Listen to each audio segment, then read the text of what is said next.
how do you surprise your readers? Technically, it only takes 3 steps, so let's find out what they are. If you're new here, hi, I'm Katri, I'm your new writer bestie, and this is Protagonist Corrupt, the place for people who are kind of obsessed with this whole writing thing. And if you're not new here, you're probably wondering, what does she have in her hands this time? And the answer is a rainbow, but also my laptop. So no crochet this time. By the way, if you want to hear more about writing great stories, it's no plot twist that you should subscribe to my channel. Do it. Do it now. There are literally no side effects. But first, let's get real. There's no plot event that is like inherently more plot twisty than others. It's actually all in the setup, and yes, we will be talking about the setup in this video. Because I got a comment on Pinterest on one of my posts, and it was like, oh yes, step 1 of writing a plot twist, write the plot twist. And it's like, well, yes, you do need to decide what the surprising event is going to be. That is the first step. Nobody else can do it for you. So yes, the first step of writing a plot twist is to write the plot twist. I mean, so what if Bruce Willis's character is dead? A lot of people are dead, actually, and ghosts, we know about ghosts. Oh, the planet of the apes, it's the Earth. Well, I live on Earth as well. Welcome. Yay. I think you like it here. Well, maybe not anymore. So as you can see, there's nothing that can happen in your story that is more twisty than anything else, if you haven't set it up right. So the setup is the work. It's not like looking for random plot events and then, yes, okay, this is a plot twist. No. And a while ago, I ran into this Reddit thread where someone was asking about what plot twists did you see coming? And there were so many commenters who were like, ah, yes, I could tell that this and this plot twist was happening. Therefore, it wasn't a real twist. It was terrible. Oh, it sucks. Writers these days, they're so lazy. And it's like the fact that you can tell, just a random one person can tell that what is going to happen. It doesn't mean that the plot twist was bad or that it wasn't executed properly. It just meant that it was actually executed properly. Because there needs to be proof, earlier on that this thing can happen. And yes, somebody can figure it out in advance. It doesn't mean necessarily that it's a bad plot twist. For a plot twist to be a twist, yes, it has to make sense. It can't come from completely nowhere. And there needs to be something there that is proof that this can happen. So, yeah, so what if someone can be like, oh, yes, I know what this means. Doesn't mean that you have failed. And none of those people on that Reddit thread, nobody was like, I felt so smart for figuring it out. Yay, well done, me. They were all like, this sucks because I was able to see it beforehand. And I know the general public, they're not thinking about the mechanics of storytelling or anything like that. So I understand in theory that people, might have that kind of ideas, but it's it's so silly. So very silly. And what do they think that would be the better alternative? That the plot event, the plot twist, it just comes out of nowhere? Well, it wouldn't like that either because it wouldn't make sense and it wouldn't be any kind of a plot twist. And someone on that thread said that, Sixth Sense, we already mentioned this, but their mum was able to tell the plot twist beforehand because, Bruce Willis's character, he got shot. And then later, he was at the restaurant and then the mum was like, oh, well, he has to be a ghost because, he got shot earlier. But it's it's perfectly reasonable to assume that if you see someone getting shot and then later they're living their lives, that, oh, okay, well, they survived because you can survive a gunshot, It's not like we saw his head explode completely into smithereens. That isn't what happened. If that had happened and then we saw him at the restaurant, we were probably is this a flashback or what is happening here? So, and also in that movie, there wasn't maybe a doctor character who was checking his pulse and being oh yes, you're very alive. And then later we find out that he's actually dead. He's a ghost. Then that would be a plot hole, but that didn't happen. And to highlight another comment from that thread, and no, I don't have screenshots. That was a while ago and I just can't be bothered. Someone said about the movie The Village that when they were watching it and in the beginning there's a child's funeral and one of the characters is we should have never come here. And then this person watching it was Well, at that time, childhood mortality would have been the same everywhere. So that has to mean that they're living in the modern ages. I got it. That was a bad plot twist. If you haven't seen that movie, the plot twist there is that they're not actually living in the past. They're living in like modern times, but they've got this secret community that's pretending to live in the past. But it's like, personally, I would just be like, yeah, I'm so smart, if I figured that out. And I just think that thinking about childhood mortality rates when you're watching a movie, it's kind of niche. So it's not like this random person got the plot twist, and so therefore it has to be bad. There needs to be some kind of proof, and it means that somebody will figure it out. But it doesn't mean that it's a bad plot twist if most people don't figure it out, all right? But is there such a thing as a bad plot twist? As I already said, a twist that doesn't make sense, not even in hindsight, that wouldn't be a plot twist, that would be a plot hole. As you can see, a twist is the thing that goes like this, and hole is the thing that goes like this or like this. So they're very different. But also, a plot twist, it depends on your readers or watchers. If you're a movie writer, what is it called? I don't know. I'm so tired. I got a kitten yesterday and babies, right? So the plot twist depends on people assuming something and then you doing like the opposite or just pulling the rug from under their feet. But they need to be assuming something. And then if you think that they're going to assume something that they likely wouldn't or like no sane person would do, then yes, that would be a pretty bad plot twist, all right? And you need to be aware of what people would assume. And some of that is like, it depends on your genre as well. And if you're writing a crime or mystery, you need to expect that your readers will be more like attuned to this, so they will be expecting some kind of twisty events. So you might need to do like more work there. But also you can think of like genre conventions, yes, I think. That people will assume that is going to happen, and then maybe you just do something different. Or, just with people in general, like as humans, what would we expect? If we see someone get shot and then later we see them, hanging out, then we assume that they didn't die, because generally we don't get to see people who are dead.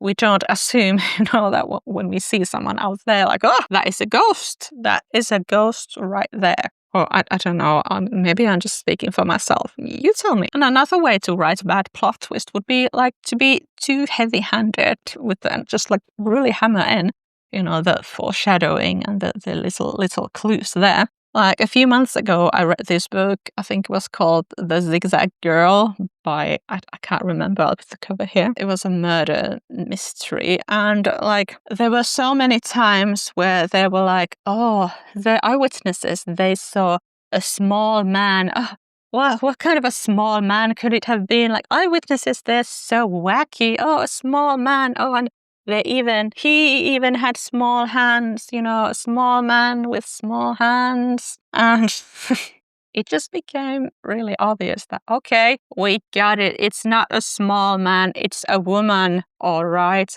And as there were only two female characters that really were mentioned, and one had, already been on the stage, and the other one had been mentioned quite a few times, and it wasn't entirely clear why she was mentioned. So it was just like pretty easy to tell, like, all right, we get it. The small man is actually a woman, and it's this specific woman. And I'm not going to sit here and be like, this is a bad plot twist because I got it. Because, what did we just talk about?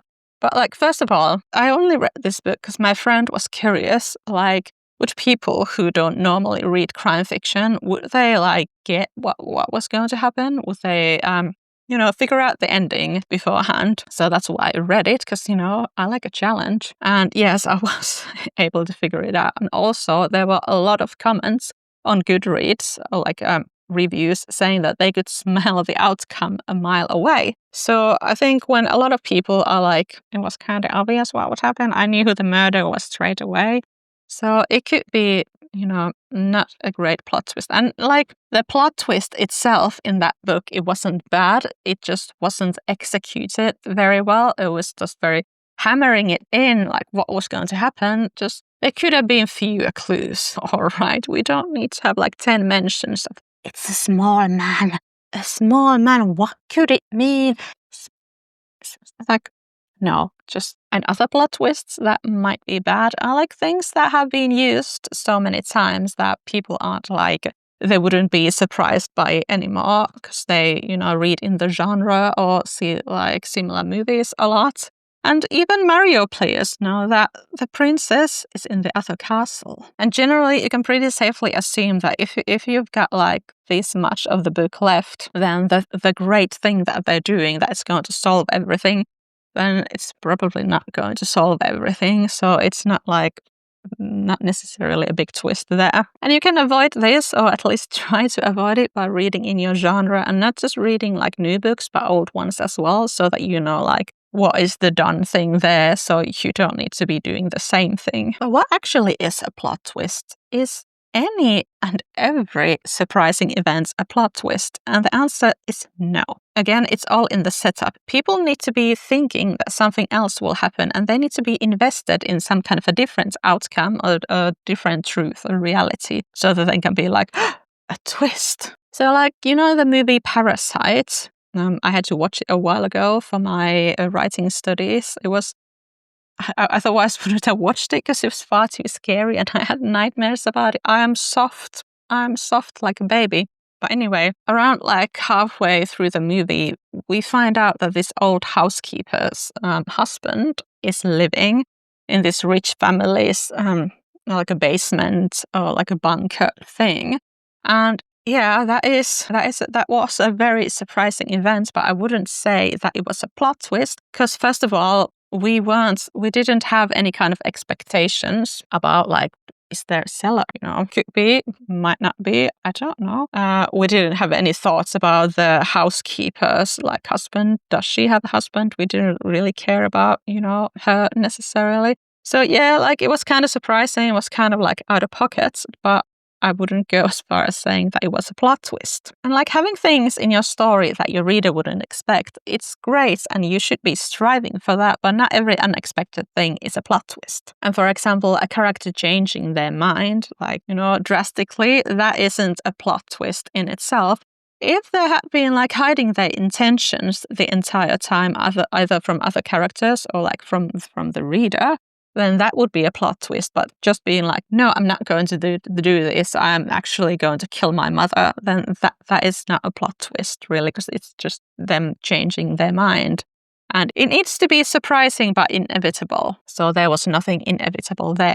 Surprising, yes, maybe, but not a plot twist. So now that we know what a plot twist is or isn't, we can start talking about how to craft one. So step 1, decide what this plot twist event is going to be, or this plot twisted truth. It can be an event or like a truth about the character or about the world. So decide what it's going to be and decide where it's going to happen or where it's going to be revealed in the timeline of your story. And generally, there are like 2 good places for it. So it could happen like halfway. And often, if there's like a midway twist, it's some kind of like a new surprising information. But another place is at like 75% or like later. I don't mean that you need to be like counting your pages to make sure that you hit exactly halfway or exactly 75%. Please use your common sense. But your plot twist, it can't be too early, because otherwise your readers won't be like invested in any sort of outcome. So it won't be like a surprise or a twist. Like you also, as we talked about, you need to set it up. So when you know what's going to happen and when, step 2 is planting the seeds. So you need to have evidence earlier in the story that you can point at, like, see, this is here. This, did you read it? You should have seen it coming, you silly reader. The evidence was there all along, so plant the clues there, all right? And it's really okay if your clues are a bit heavy-handed at first, like in your early drafts. Just keep whittling them down so that they don't stand out too much, like, this has to be important information. And like, don't make them seem too random and too like convenience and too like out of place. Make them sound natural, while you edit your story. And then step 3 is make your readers believe that something else will happen or that something else is true. So make them invested in some other kind of a truth or an outcome. So firstly, you can mention something or like show something and then let your readers draw their own conclusions. So for example, in the unlikely pilgrimage of Harold Fry, the Harold's wife keeps like having this conversation, this one-sided conversation with their son. And we just assume like, all right, well, he's busy and she's probably like writing letters or like is she trying to call him or leave like these messages or something? But it's like, yeah, he's busy and, whatever. He doesn't have time for his mother. And then we just assume, maybe he lives elsewhere because you know what adult sons are like. They don't have time for their mothers. But then it turns out actually that he's gone the way of Bruce Willis's character and he's been dead this entire time. And what Harold is actually doing on his pilgrimage is trying to like process his death and come to terms with it. The writer didn't mention at first that he was dead, that the son was dead, so we just assumed that he's alive because, his mother was talking to him. So if you've seen the movie, it's I'd read the book. The movie, it left a lot out and it was like, it didn't feel like a plot twist there. So it's like, it was an okay movie and I like the actors, but yeah. You could also not mention something and then have your readers just think what they're going to think. For example, like this isn't an example from a real movie or a book, but let's just say, you have this character there. He exists, he has a family and stuff, so you assume that he has been born. And it's not necessary to mention his birth or, like, I gave birth to him on this and this date. Because, we as people, there's a very good reason to assume that if we see a person, they are already born, they have been given birth to. But actually, this character here, he hasn't been born. His parents bought him from Toys R Us. Psych, you thought. So again, it's like very reasonable to assume something and then, it wasn't true after all. You could also give hints that could be interpreted in multiple ways. And this is another very silly made-up example. But like if the call was coming from inside the house, that you would assume that there's a human-sized house, like for humans to live in. Like where's the call coming from? But then turns out it actually came from this like tiny house, decorative house sitting on the mantelpiece. There was a tiny ghost in there that was making like threatening calls at you. Aha, plot twist. So anything could mean like multiple things. You need to take an advantage of that and use that when you're hiding your plot twist. And plot twists often come in like 2 flavors. So you're like, you've got your readers invested in X, but then turns out that Z happens actually. Or so you could be pitting X against a Z as likely outcomes, but it's actually H that ends up happening. And here's something important to consider. Do your characters, or at least your point of view character, know the truth? And I'm not saying that that's impossible. Obviously, we've got these examples of when the characters know the truth, but the readers or the watchers don't. But it's just a bit harder to pull off than when the characters, or at least, most of the characters don't know the truth, and then only someone, like maybe the antagonist, knows the truth, or only the protagonist's mother knows the truth, or maybe the protagonist's mother is the antagonist. Now there's a plot twist for you. So when you've done all that, just keep reading what you've written and making little adjustments as you're editing, making sure that nothing like stands out too much. And then you could ask for other people's opinions. So make use of beta readers and just ask, like maybe give them a few chapters and then ask like, what do they think is going to happen? Or what do they think, what's going to be the solution to this character's big problem? So yeah, that is going to help you write it. And if you need like more tips and inspiration for good plot twists, I'd recommend that you watch movies where plot twists happen.